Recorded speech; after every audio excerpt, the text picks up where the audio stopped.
नमस्कार, sunset TV में आपका स्वागत है। मैं हूं मोहम्मद फातेह टीपू। पीएम अवार्ड्स पर आधारित खास सीरीज़ अभिनव पहल 3.0 में एक बार फिर हम हाजिर हैं। झारखंड के गम्हरिया ब्लॉक की बदली हुई तस्वीर के साथ। गम्हरिया ब्लॉक झारखंड के सरायकेला खरसावां ज़िले के तहत आता है। गम्हरिया को पीएम एक्सीलेंस अवार्ड 2024 से नवाजा गया है। गम्हरिया ब्लॉक ने शिक्षा, स्वास्थ्य समेत सामाजिक विकास के क्षेत्र में नई ऊंचाइयां छुई हैं। ये पुरस्कार सिविल सेवा दिवस समारोह के दौरान आकांक्षी ब्लॉक कार्यक्रम शेड़ी में दिया गया। इस विषय पर विस्तार से चर्चा करने के लिए हमारे साथ 3 खास मेहमान जुड़ रहे हैं। हमारे साथ DARPG के अतिरिक्त सचिव पुनीत यादव जी हैं। हमारे दूसरे मेहमान सरायकेला खरसावां ज़िले के पूर्व DC रविशंकर शुक्ला जी हैं और हमारे तीसरे मेहमान गम्हरिया ब्लॉक के BDO अभय कुमार द्विवेदी जी हैं। आप तीनों मेहमानों का बहुत बहुत स्वागत स्टूडियो में। चर्चा की शुरुआत के पहले देखते हैं ये खास report.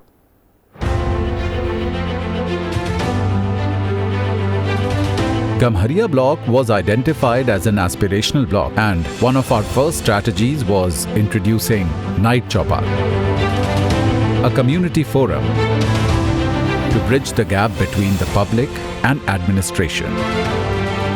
Since the aspirational block program began, we've been meeting directly with the district officers, especially Madam, and sharing our problems. And the best part is, the solutions come right away. With support from startups, we launched online classes, resulting in a remarkable improvement in both transition rates and pass percentages in our schools. Ever since the ICT lab came to our school, I've learned how to use computers well. Now, I can manage all my online and offline work with ease. We've set up a dedicated menstrual hygiene management MHM systems in all schools across the district. With the MHM lab in school, we've learned so much. Earlier, I used to hesitate even asking my mother about periods. But now our teacher explains it so well, I don't need to ask anyone else. All government Anganwadi centers in the block have been upgraded into model Anganwadis. Every 4th Thursday, I visit the Anganwadi. My health checkup, vaccinations and medicines are taken care of. Didi there also checks my baby's heartbeat and gives us nutritious meals.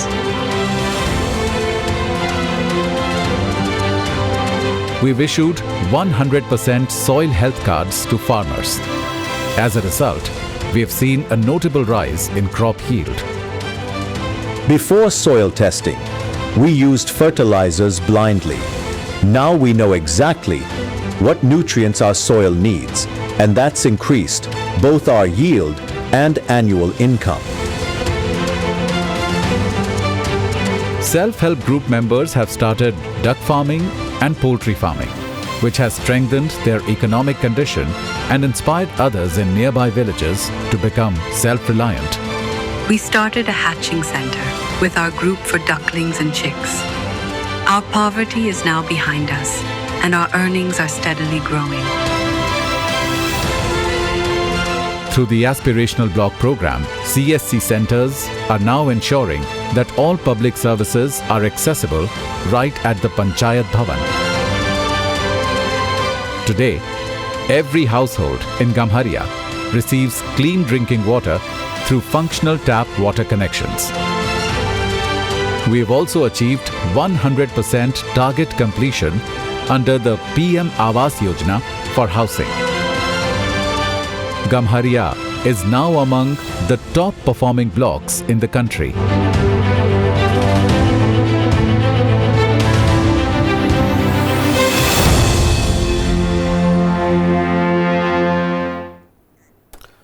तो आपने देखा कि Gamharia block किस तरह से कामयाबी की नई मंजिलें तय कर रहा है। रविशंकर साहब, चूँकि आप DC रहे हैं सरायकेला खरसावां ज़िले के, उसके तहत ये जो ब्लॉक है आता है और काफ़ी मेहनत भी आपने की है और सबसे पहले बधाई आपको कि आप इस श्रेणी में चुने गए। किस तरह की रणनीति आपने अपनाई, अगर मैं स्ट्रेटजी की बात करूं, जो आज आपको इस राष्ट्रीय स्तर का पुरस्कार के लिए चुना गया, खासकर आपके ज़िले को? जी, बहुत बहुत धन्यवाद।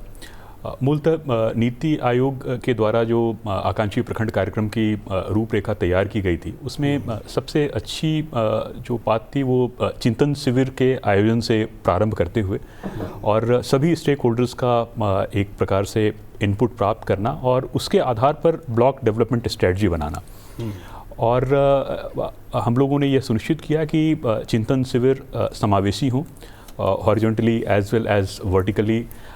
उदाहरण के तौर पर न केवल इसमें जो स्थानीय ग्रामीण हैं उनको सम्मिलित किया गया, बल्कि जो पंचायती राज व्यवस्था के हमारे प्रतिनिधि हैं उनके साथ साथ ग्रामीण और ट्रेडिशनल इंस्टीट्यूशंस हैं उनके जो प्रतिनिधि हैं उनको भी सम्मिलित किया गया। और समानांतर रूप से जो हमारे फ्रंटलाइन वर्कर्स हैं, आंगनवाड़ी सेविका, सहायिका, स्वास्थ्य सहिया, इनको भी एक महत्वपूर्ण भूमिका दी गई और जिला प्रशासन तथा प्रखंड प्रशासन उनके फीडबैक के आधार पर अपनी प्रखंड विकास स्ट्रेटजी निर्माण करने में सफल रहा। और इसके अलावा हम लोगों ने यह सुनिश्चित किया कि हमारे जो भी फ्रंटलाइन वर्कर हैं उनके कार्यक्रमों का न केवल समुचित अनुवीक्षण किया जाए बल्कि उन्हें मोटिवेट भी किया जाए, एक स्कोर कार्ड के माध्यम से उनके परफॉर्मेंस को मेज़र करके और उन्हें फीडबैक दे करके। और साथ ही साथ शिक्षा और स्वास्थ्य के क्षेत्र में तकनीक का विशेष उपयोग किया गया। स्वयं सहायता समूह की हमारी दीदी हैं, उनको केवल आर्थिक सुधार से ना जोड़ते हुए सामाजिक सुधार और सामाजिक विकास में भी महत्वपूर्ण भूमिका दी गई। और जो एक प्रकार से टेम्पलेट नीति आयोग के द्वारा दिया गया था, जिसमें संपूर्णता अभियान एक बहुत ही महत्वपूर्ण भाग था उसका, उस पर पर्याप्त फोकस देते हुए हम लोगों ने यह सुनिश्चित किया कि समावेशी और सम्मिलित विकास सुनिश्चित हो सके और एक संपूर्ण आच्छादन की स्थिति की तरफ हम जा सकें। पुनीत सर, चूँकि DRPG की नुमाइंदगी आप इस शो में कर रहे हैं और लगातार DRPG बहुत ही कामयाबी से इस जो अवार्ड्स एक तरीके से जो समारोह रहा है इसका अंजाम देता रहा है, मेन कंपोनेंट्स की मैं बात करूँगा आपसे कि हमारे दर्शक अगर जानना चाहें तो क्या मेन कंपोनेंट रहे जिनको मैं अगर इम्प्लीमेंटेशन के पॉइंट ऑफ व्यू से जानना चाहूँ आपसे, तो क्या कहना चाहेंगे आप? देखिए, हम लोग का जो प्रधानमंत्री अवार्ड्स का जो प्रोग्राम है, इसको कहते ही हैं for awards for excellence in public administration. तो पब्लिक एडमिनिस्ट्रेशन में हर नज़रिए से इसमें देखा जाता है कि कहाँ कहाँ जो प्रशासन है पब्लिक के पास सर्विसेज को अच्छी डिलीवरी करने के लिए प्रयास कर रहा है। तो मूल रूप से इसमें एक पॉजिटिव कंपटीशन की इसको लाया जाता है, स्पिरिट को लाया जाता है। और अगर आप देखें तो इस स्कीम के 3 मेन कंपोनेंट हैं। एक है हमारा होलिस्टिक डेवलपमेंट ऑफ डिस्ट्रिक्ट्स, इसमें 5 अवार्ड दिए जाते हैं। इसके संग दूसरा कंपोनेंट जो इस बार ऐड किया गया, जिसके अंदर गम्हरिया ब्लॉक को अवार्ड मिला है, वो है एस्पिरेशनल ब्लॉक प्रोग्राम। इसको पहली बार इम्प्लीमेंट किया गया। इससे पहले और 6 अवार्ड्स होते हैं हमारे अपने इनोवेशन कैटेगरी में, 2 स्टेट लेवल के, 2 डिस्ट्रिक्ट लेवल के और 2 सेंट्रल लेवल के। जी। तो अगर आप देखें तो प्रशासन की जितनी भी जो एजेंसीज़ हैं, एक तरीके से टॉप से लेकर के मिनिस्ट्रीज से लेकर के लास्ट ईयर तक डिस्ट्रिक्ट तक हम लोग आते थे। तो इस बार प्रयास किया गया, इसमें नीति आयोग का बहुत महत्वपूर्ण योगदान है और प्रधानमंत्री ऑफिस ने भी इसको स्वीकार किया कि हमको और डीपन करना चाहिए एडमिनिस्ट्रेटिव रिफॉर्म्स को, एक लेवल नीचे जाना चाहिए। इससे क्या है कि रिफॉर्म्स और ग्रास रूट लेवल तक पहुंचते हैं, पब्लिक के पास और नज़दीकी तौर पे सरोकार होता है ब्लॉक लेवल ऑफिशियल्स का। और सरकारी ऑफिस में जो काम करने वाले आते हैं उसमें एक मोटिवेशन करने के लिए हमारे पास लिमिटेड ऑप्शंस हैं। उसमें बहुत पावरफुल ऑप्शन है कि अगर कोई अधिकारी या कोई जिला या कोई ब्लॉक साल भर मेहनत काम करता है और उस पर माननीय प्रधानमंत्री के हाथ से उनको पुरस्कार दिया जा सके, तो ये इससे बड़ा मोटिवेशन क्या हो सकता है। तो इस नज़रिए के संग इस बार हम लोगों ने और भी थोड़ा इसको डीपन किया। लगभग पिछले साल हम लोगों के पास 1200 के पास आए थे नॉमिनेशन, लेकिन इस साल इस प्रोग्राम में एस्पिरेशनल ब्लॉक्स आने की वजह से इस बार लगभग 1600 के आसपास हमारे पास नॉमिनेशन आए। 437 आए थे होलिस्टिक डेवलपमेंट ऑफ डिस्ट्रिक्ट्स में, 426 आए थे एस्पिरेशनल ब्लॉक्स में और 725 के आसपास आए थे इनोवेशन की कैटेगरीज में। तो जो जितने भी प्रशासन के अंग हैं हर लेवल से इसमें कंट्रीब्यूशन किया जाता है, हर लेवल से इसमें पार्टिसिपेशन किया जाता है और ये पूरे साल भर लोग प्रयास करते हैं, अपने प्रपोजल्स को तैयार करते हैं और उससे ये होता है कि जो अगर मैं बोलूँ कि कैसे एडमिनिस्ट्रेशन में, पब्लिक एडमिनिस्ट्रेशन में हेल्प मिलता है, इसको थोड़ा सा मेरे को बोलने की इच्छा है कि अगर आप एक पहले प्रोग्राम को देखें एस्पिरेशनल ब्लॉक्स प्रोग्राम में, इसमें जो हाई प्रायोरिटी स्कीम्स हैं गवर्नमेंट की उनको हम लोग फोकस करते हैं और इस साल इसमें 11 स्कीम्स को लिया गया था जी। तो डिस्ट्रिक्ट्स ने अपने 11 स्कीम्स की परफॉर्मेंस को अपलोड किया और इसमें भी 3 कंपोनेंट होते हैं। जब कंपोनेंट की बात थी, एक होता है क्वांटिटेटिव एनालिसिस, एक होता है क्वालिटेटिव एनालिसिस, तीसरा होता है गवर्नेंस पैरामीटर्स जी। तो क्वांटिटेटिव में हम लोग डेटा लेते हैं, वो मिनिस्ट्रीज़ का होता है कि किस स्कीम में किस जिले का कैसा परफॉर्मेंस है। तो एक नेशनल लेवल पे एक बहुत क्लियर पिक्चर निकल के आती है कि कौन सी स्कीम में अच्छा काम चल रहा है, किस में और मेहनत की ज़रूरत है और काफ़ी मतलब ट्रांसपेरेंसी आ जाती है। इसी तरीके से डिस्ट्रिक्ट लेवल पे सब में 11 स्कीम का आकलन होता है, पूरा जो ज़िले का प्रशासनिक तंत्र होता है वो इसमें लग जाता है कि स्कीम्स की परफॉर्मेंस को अच्छा किया जाए, क्योंकि जो ज़िले सारी 11 स्कीम में अच्छा करेंगे वही लास्ट तक कंपटीशन में कर पाएंगे। उसके अलावा जो इसका एक सॉफ्टवेयर एस्पेक्ट होता है कि डेवलपमेंट के फिगर्स के संग में कैसे आप नागरिकों के संग में इंटरेक्शन कर रहे हैं, कैसे पब्लिक ग्रीवेंस किया जा रहा है, कैसे आपकी जनसंपर्क हो रहा है, ये फाइनल एस्पेक्ट्स होते हैं और उसके ऊपर भी 50% वेटेज रहता है। तो इसका आउटकम होता है, हमने इस बार थर्ड पार्टी ऑडिट्स भी रखा था अपने, एक सरकारी प्रक्रिया के अंतर्गत ऑडिट होता है, एक थर्ड पार्टी ऑडिट भी होता है कि भाई आप कोई किसी NGO ने ऑडिट किया या किसी चार्टर्ड अकाउंटेंट फंड ने आकर के देखा, तो उससे प्रशासन में काफ़ी इम्पेटस मिलता है, काफ़ी उसमें ऊर्जा मिलती है और ओवरऑल जो कि स्कीम का उद्देश्य है उसमें इनोवेशन के 6 अवार्ड्स हैं, तो इनोवेशंस में काफ़ी काम होता है और ब्लॉक में भी इस बार काम किया गया। तमाम चीज़ों को आप लोग कवर कर लेते हैं। हमारे साथ चूँकि BDO साहब मौजूद हैं और आप वर्तमान में गम्हरिया के BDO हैं और 500 प्रखंडों में पहला प्रखंड जिसको ये गौरव हासिल हुआ, BDO साहब आपको भी बधाई। क्या कुछ ख़ास आप कहना चाहेंगे और हमसे साझा करना चाहेंगे? क्या नवीनताएं रही हैं, क्या अनूठी विशेषताएं रही हैं जिसको DRPG ने उसको संज्ञान में लिया और उसने बड़े स्तर पे वो चुना गया आपके ब्लॉक को? क्या आप अनुभव साझा करना चाहेंगे? सबसे पहले तो मैं धन्यवाद दूंगा और बस यही कहूँगा कि गम्हरिया प्रखंड भी देश के अन्य प्रखंडों की तरह सामान्य प्रखंड रहा है और वहाँ भी वही समस्याएं रही हैं जो अन्यत्र रही हैं, लेकिन वहाँ पर जन भागीदारी और एक वेल मैनेज तरीके से काम करते हुए विकास के काम में सभी को साथ लेकर के चलने से ही ये संभव हो पाया है कि न केवल आर्थिक स्तर पे बल्कि सामाजिक स्तर पे भी हम अपने लोगों के लिए कुछ कर सकने में सफल हो पाए हैं। इसके लिए यदि मैं कहूँ कि 21 पंचायत हैं हमारे प्रखंड में, 21 पंचायत को ध्यान में रखते हुए और वहाँ एग्रीकल्चर का सेक्टर हो या उससे संबंधित कोई सेक्टर हो, आधारभूत संरचनाओं का कोई सेक्टर हो या फिर शिक्षा स्वास्थ्य का सेक्टर रहा हो या सामाजिक विकास का सेक्टर रहा हो, सभी पर अपने जिला के वरिष्ठ जो अधिकारी लोग हैं अपने उपायुक्त सर के मार्गदर्शन में हम लोगों ने काम किया है और इसमें हमारे जो जनप्रतिनिधि हैं और पंचायती राज संस्थाओं के जो विशेष करके जनप्रतिनिधि हैं उनका और जो वहाँ के जो माझी या प्रधान लोग हैं जी, जो वहाँ के आनुवंशिक प्रधान होते हैं, तो उनका भी मुझे उतना ही सहयोग मिला है जिसके द्वारा ये संभव हो पाया है। जी रविशंकर जी, अगर मैं सरायकेला खरसावां पूरे ज़िले की अगर मैं एक तरीके से जो कम्युनिटी इंगेजमेंट होती है उसकी मैं बात करूं, तो आपने किस तरह से जन भागीदारी को वहां पर सुनिश्चित किया और कैसे इस पूरे कार्यक्रम को ज़मीन पर लाने की अगर मैं बात करूं तो वो कैसे आप उसको एक तरीके से जो है सक्षम कर पाए? सरायकेला खरसावां ज़िले में जन भागीदारी के लिए जो एक सबसे अलग प्रयास किया गया वो रात्रि चौपाल के माध्यम से किया गया।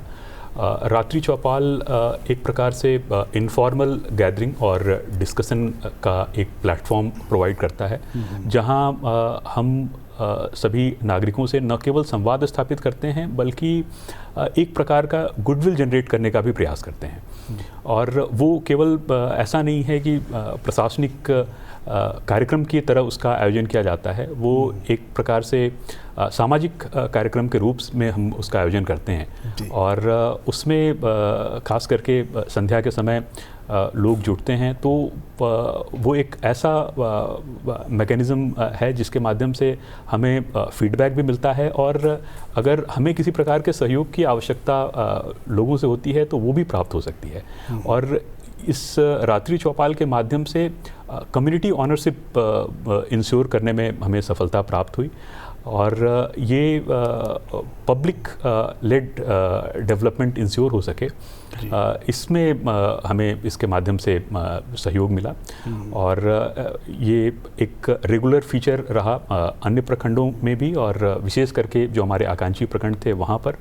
और इनके माध्यम से हमें लोगों की शिकायतों को समझने और दूर करने में भी सहायता मिली, और जो ज़मीन पर समस्याएं थी वो भी हमें त्वरित रूप से पता चल सकी। उदाहरण के तौर पर किसी आंगनवाड़ी केंद्र में अगर पेयजल की समस्या है तो इसके लिए अब हमें रिव्यू मीटिंग तक इंतज़ार करने की आवश्यकता नहीं पड़ती थी, वो साप्ताहिक रूप से लोगों के फीडबैक के माध्यम से हमें इसके बारे में सूचना मिल जाती थी। और एक जो बैरियर है पब्लिक और डिस्ट्रिक्ट और ब्लॉक लेवल ऑफिसर्स का एक जगह, और दूसरी तरफ डिस्ट्रिक्ट और ब्लॉक लेवल ऑफिसर्स का अपने फ्रंटलाइन वर्कर्स के साथ, उसको तोड़ने में काफ़ी हद तक सफलता मिली। बीडीओ साहब, कुछ ज़मीनी स्तर के नवाचार रहे जिनको इस्तेमाल किया आपने, और जिसके माध्यम से कुछ बदलाव लाने में आपको मदद मिली क्या? गम्हरिया प्रखंड बेसिकली इंडस्ट्रियल बेल्ट है वहाँ, लेकिन एग्रो इंडस्ट्री की ओर हम लोग बढ़े, और उपायुक्त सर भी थे, उपायुक्त सर ने भी इस तरफ काफ़ी ध्यान दिया और एग्रो इंडस्ट्री की ओर बढ़े, ताकि रबी फसल के साथ साथ कृषि में ऐसा किया जाए जिससे कि लोग कृषि की ओर उन्मुख हों, और उसके लिए वाणिज्यिक कृषि को उन्होंने बढ़ावा देने की कोशिश किया हम लोगों ने। गंजिया बैराज से पानी भी मिलने लगा। ये प्रयास अभी भी चल ही रहा है कि पूरे प्रखंड में पानी सिंचाई के लिए लोगों को मिल सके, और इसके लिए एक पीओज की भी स्थापना की गई, और उनको कुछ सरकारी सहायता देते हुए किस तरीके से रोज़गार से उनको जोड़ा जाए। तो ये सब चीज़ हम लोग वहाँ कर पाने में सफल हो पाए हैं, जो आगे भी सतत जारी रहेगा। पुनीत सर, ये जो पीएम एक्सीलेंस अवार्ड होता है, चूँकि आपका विभाग लगातार साल भर इसके लिए मेहनत करता है, आप लोग क्वेरीज भेजते हैं, वहाँ पर जो संबंधित जो ज़िले होते हैं वो औपचारिकताएं पूरी करते हैं, तो इसमें ये किस तरीके से इवॉल्व हो रहा है समय के साथ में, तो इसको लेकर के आपके क्या विचार हैं, और भविष्य में अभी किस तरह की और रचनात्मक चीज़ इसमें आप ऐड कर सकते हैं? देखिए, इसका एवोल्यूशन काफ़ी इस नज़रिए से ही हो रहा है कि इसके माध्यम से हम कैसे विकास को और आगे बढ़ाएं, कैसे विकास को और त्वरित किया जाए। तो जैसा मैंने पहले बोला कि इस साल हम लोगों ने 11 होलिस्टिक डेवलपमेंट की स्कीम्स ली थी, और अगर आप जो एस्पिरेशनल ब्लॉक वाला प्रोग्राम का हमारा जो क्वेश्चन है देखें, उसमें करीब 39 एवेल्यूएशन पैरामीटर्स थे, और ये जो 39 एवेल्यूएशन पैरामीटर्स हैं, ये लगभग 8 से 9 गवर्नमेंट स्कीम्स के मतलब निचोड़ टाइप के हैं, कि उसमें हेल्थ भी कवर हो रहा है, उसमें आंगनवाड़ी भी कवर हो रहे हैं, उसमें हर तरीके का विकास आ रहा है। अब डीपनिंग के रिफॉर्म्स के बारे में जैसे बोलूँ कि इससे पहले भी हम लोग जब इस स्कीम्स को रखते थे तो अक्सर हम लोगों ने देखा कि जब मिनिस्ट्री से डेटा देते थे तो 1 या 2 पैरामीटर पे फोकस करते थे, कि अगर आंगनवाड़ी बच्चे आ रहे हैं तो कितने बच्चे आ रहे हैं, कितना परसेंटेज आ रहे हैं। इसी तरीके से विश्वकर्मा में कितने शिल्पकारों और शिल्पियों को एनरोलमेंट किया गया। और अब लास्ट ईयर इसमें हम लोगों ने काफ़ी मेहनत करी, और हमने कहा कि इसका स्कीम का एंड टू एंड इवैल्यूएशन आना चाहिए, जिससे ऐसा नहीं है कि केवल रजिस्ट्रेशन के बाद ही हम लोगों ने उसके ऑब्जेक्टिव्स को रीच कर लिया है। तो अब अगर हम विश्वकर्मा की ही बात करें तो इसमें हमने ऐड किया कि कितने लोगों को ट्रेनिंग दी गई, ट्रेनिंग के बाद कितने लोगों को जो उनकी एक स्कीम का कंपोनेंट इस बार दिया गया था कि एक किट उनको दी जाएगी, क्योंकि जो यूज़ कर रहे हैं औजार वगैरह काफ़ी पुराने समय के हैं, तो आज एक मॉडर्न मैनुअल मतलब किट उनको दी जाए। इसके लिए कैसे पोस्ट के संग में डिपार्टमेंट ऑफ पोस्ट के संग और ये सारा स्कीम है मिनिस्ट्री का, लेकिन हमने उसका एंड टू एंड परफॉर्मेंस की उस शिल्पी को जिसको ट्रेनिंग दी गई थी उसको लोन उपलब्ध हुआ कि नहीं हुआ और उसके घर तक किट पहुंची कि नहीं, पूरी स्कीम की मॉनिटरिंग को उसमें किया। इसी तरीके से अगर हम हर घर जल योजना की बात कर रहे हैं तो अक्सर ये होता था कि कितना पाइप ले किया गया, इस बार ऐड किया गया अगर पाइप ले किया गया तो कितने घरों में पानी आया, अगर पानी आया तो कितने घंटे आया और पानी की क्वालिटी मॉनिटरिंग हुई कि नहीं हुई जी। तो उससे ये हो रहा है कि स्कीम इम्प्लीमेंटेशन के साथ में उसका सक्सेसफुल इम्प्लीमेंटेशन और उसका मतलब नागरिकों तक उसका जो बेनिफिट है वो पहुंचे, बिल्कुल उसको फोकस किया जा रहा है। जी। रविशंकर जी, अगर मैं पोषण की बात करूं, शिक्षा की बात करूं या स्वास्थ्य की बात करूं तो इसमें क्या खास प्रयास किए गए आपकी ओर से? सबसे महत्वपूर्ण जो प्रयास था वो अभिसरण के माध्यम से किया गया। उदाहरण के तौर पर स्वास्थ्य और पोषण के क्षेत्र में जो हमारे फ्रंटलाइन वर्कर हैं वो अक्रॉस डिपार्टमेंट काम करते हैं। उदाहरण के तौर पर हमारे स्वास्थ्य सहिया जो कि स्वास्थ्य विभाग के अंतर्गत कार्य करते हैं, महिला बाल विकास विभाग के अंतर्गत आंगनवाड़ी सेविका और सहायिका उसमें अपना योगदान देती हैं, और पेयजल स्वच्छता विभाग के अंतर्गत जल सहिया हैं जो कि अपना योगदान देती हैं, और ये सभी ग्राम और टोला स्तर पर काम करते हैं। तो हम लोगों ने यह सुनिश्चित किया कि इनकी आपस में एक अच्छी टीम बन सके और एक टीम एफर्ट के माध्यम से समेकित प्रयास ग्राउंड पर किया जा सके।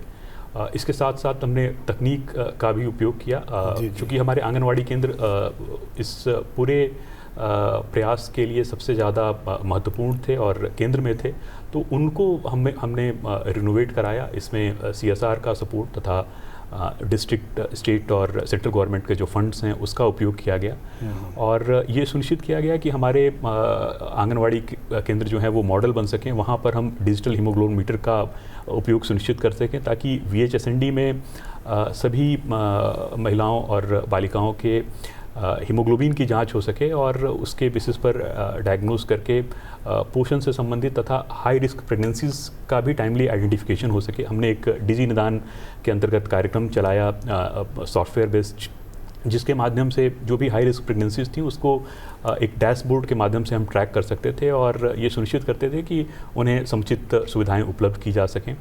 इसी प्रकार से शिक्षा के क्षेत्र में भारत नेट और साथ ही साथ एक स्टार्टअप के माध्यम से उन विषयों के लिए ऑनलाइन क्लासेस शुरू की गई जिन विषयों के लिए डेडिकेटेड सब्जेक्ट स्पेसिफिक टीचर्स नहीं थे, और इसके साथ साथ आधारभूत संरचना के क्षेत्र में विद्यालयों में हमने ये सुनिश्चित किया कि सभी हमारे +2 और जो रिमेनिंग सेकेंडरी स्कूल्स हैं वहाँ पर मेंस्ट्रुअल हाइजीन मैनेजमेंट लैब हो और साथ ही साथ बालिकाओं के लिए अलग से शौचालय की उपलब्धता सुनिश्चित हो सके, एक फंक्शनल लैब साइंस के एक्सपेरिमेंट्स के लिए और कंप्यूटर लैब, ICT लैब भी वहाँ पर उपलब्ध हो।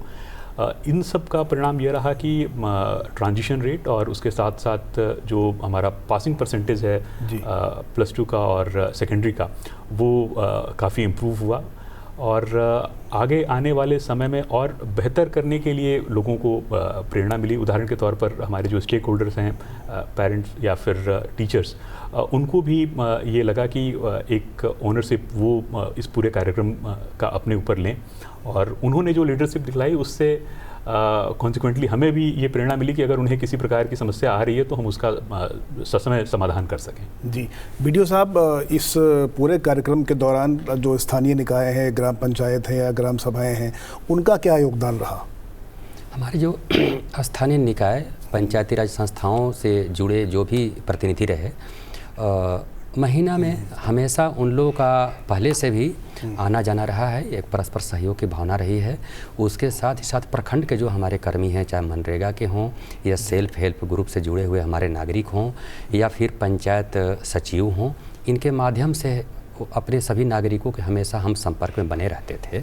लेकिन इसके साथ ही हम उनके एनर्जी का हम इस्तेमाल किए अपने विकास के कामों में, जिसको हम अभी जन भागीदारी बोल रहे हैं। तो इन सब चीज़ों से भी हम बात करें कि इन सब चीज़ों को ऑर्गेनाइज करने में और लोगों में जागरूकता फैलाने में इन सब चीज़ों में जो पंचायती राज संस्थाओं के जो भी जनप्रतिनिधि रहे हैं उनका काफ़ी योगदान रहा है। और सबसे बड़ी चीज़ ये रही है कि उनके इंटरेस्ट की चीज़ थी। और एक चीज़ देखने में आया, बड़ी इंटरेस्टिंग चीज़ है कि बहुत सी समस्याओं का समाधान हमारे नागरिक लोग ही कर लेते हैं, हमारे पंचायती राज संस्थाओं के जो प्रतिनिधि हैं वो भी कर लेते हैं, और वो एक तरह से हमारे हाथ और पैर का काम करते हैं जो इन संस्थाओं से जुड़े हुए लोग हैं, जिसके द्वारा हम स्वास्थ्य के क्षेत्र में या कृषि के क्षेत्र में या फिर पोषण के क्षेत्र में या आधारभूत संरचना के विकास के क्षेत्र में हम लोगों को बेहतर सुविधा उपलब्ध करा पाते हैं। जी रविशंकर जी, चूँकि समय की बंदिश भी हमारे साथ है, आखिरी सवाल आपसे है, इस कार्यक्रम की सफलता के बाद 500 प्रखंडों में चूँकि प्रथम स्थान आया है, क्या झारखंड के दूसरे ज़िले के प्रशासनिक अधिकारियों ने आपसे संपर्क किया या दूसरे राज्य के लोगों ने आपसे संपर्क किया, या आखिर क्या आपने वहाँ पर मैकेनिज़्म का इस्तेमाल किया जो रेप्लिकेट किया जा सके दूसरे ज़िलों में या दूसरे प्रखंडों में या दूसरे राज्यों में? जैसा कि सर ने अभी बताया कि इस पूरे कार्यक्रम के स्पिरिट में एक प्रकार से कोऑपरेटिव कंपटीशन समाहित है। तो इससे न केवल हमारे ज़िले के अंदर जो पदाधिकारी कर्मी हैं उन्हें प्रेरणा मिली, बल्कि अन्य ज़िलों के और केवल झारखंड राज्य ही नहीं अन्य राज्यों में भी जो पदाधिकारी हैं उन्होंने भी इसके संबंध में संपर्क किया, जानने का भी प्रयास किया, और साथ में एक इस प्रकार का डिटर्मिनेशन भी दिखलाया कि आने वाले समय में वो इससे और बेहतर करना चाहेंगे। सभी पदाधिकारियों की यही उनका प्रयास रहता है कि वो किस प्रकार से अपने कर्तव्यों का समुचित निर्वहन कर सकें और लक्ष्य की अच्छे तरीके से प्राप्ति कर सकें, और इस उद्देश्य को साकार करने में जो recognition prime ministers excellence award के माध्यम से प्राप्त होता है उसकी एक महती भूमिका है। जी पुनीत सर, बहुत संक्षेप में सैकड़ों लोग अप्लाई करते हैं इस विशिष्ट अवार्ड के लिए जो देश के प्रधानमंत्री के कर कमलों के ज़रिए एक तरीके से दिया जाता है, जो नहीं सेलेक्ट हो पाए हैं उनके लिए क्या संदेश है बहुत संक्षेप में? देखिए, अगर आप देखें हमारे पास 16 अवार्ड थे और लगभग 1600 आवेदन आए थे, तो सक्सेस रेट तो 1% ही है। लेकिन मैं कोट करना चाहूँगा, हमारे जो कैबिनेट सेक्रेटरी हैं उन्होंने अपने स्पीच में बोला था कि very little differentiates the top districts, है ना। तो उसमें, और अगर आप देखें, थोड़ा संक्षेप में तो नहीं बोल रहा हूँ, थोड़ा विस्तृत ही बोल रहा हूँ कि झारखंड से गम्हरिया आए, केरला से असरगोड़ जिला से पारप्पा ब्लॉक, त्रिपुरा के ढलाई जिला से नारनूर ब्लॉक और मध्य प्रदेश के झाबुआ से रामा ब्लॉक। आप देखिए कितने रिमोट इलाके के ये ब्लॉक्स हैं, और अगर ये लोग क्वालिफाई कर सकते हैं तो सबके लिए यही है कि आप के प्रयास करिए, और प्रयास से न केवल आपको अवार्ड मिलने की संभावना बनती है बल्कि आप इसको एक नेशनल इंटरेस्ट में देखिए, तो उस ज़िले के, उस ब्लॉक के, उस प्रखंड के जो नागरिकों को जो इतना सम्मान मिलता है और जो डेवलपमेंट होता है, वो मूल उद्देश्य, वो एक बड़ी चीज़ होती है, बहुत बड़ी चीज़ है। बहुत बहुत शुक्रिया आप तीनों मेहमानों का, आप लोग हमारे इस ख़ास कार्यक्रम में आए और अपना अनुभव साझा किया। तो निश्चित तौर पे जिस तरीके से आपने देखा कि तमाम राज्यों के जो रिमोट एरिया के ब्लॉक्स हैं वो देश की मुख्य धारा में आए और देश के प्रधानमंत्री नरेंद्र मोदी ने उनको सिविल सेवा दिवस के दिन ये सम्मान दिया। निश्चित तौर पर जो दूसरे ब्लॉक हैं देश के दूसरे राज्यों के ज़िलों के तहत जो आते हैं उनको ज़रूर प्रेरणा मिलेगी। फ़िलहाल इस ख़ास पेशकश में इतना ही। मुझे दीजिए मेरी पूरी टीम के साथ इजाज़त और देखते रहिए संसद टीवी। नमस्कार।